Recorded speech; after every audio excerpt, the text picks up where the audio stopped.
In today's video, I am going to teach you how to embed Klaviyo form on Shopify. To begin, log into your Klaviyo dashboard. Once you are inside your account, look for the website section. Then click on Sign Up Forms. This is where you can manage the forms you want to display on your store. From there, select the form you want to use and open it in edit mode so you can adjust the settings before adding it to Shopify. Inside the form editor, go to the Targeting and Behavior tab. This section controls how and where the form appears. Here, set the form type to embed.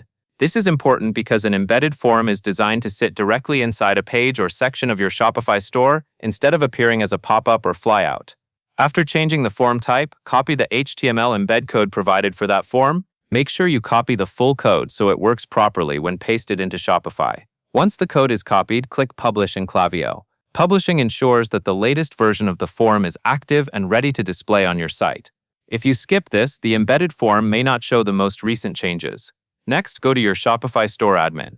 In the left-hand menu, click Online Store, then Themes. Find your active theme and click Customize. This will open the theme editor, where you can choose the exact page and section where the form should appear. Now navigate to the page section where you want to place the Klaviyo form. This could be a homepage section, a landing page, or another area supported by your theme. Once you are in the right location, click Add Section or Add Block, depending on what your theme allows. From the available options, choose Custom Liquid. This option lets you paste custom code directly into the theme layout. Paste the Klaviyo embed code into the input box in the Custom Liquid section. After that, click Save to apply the changes.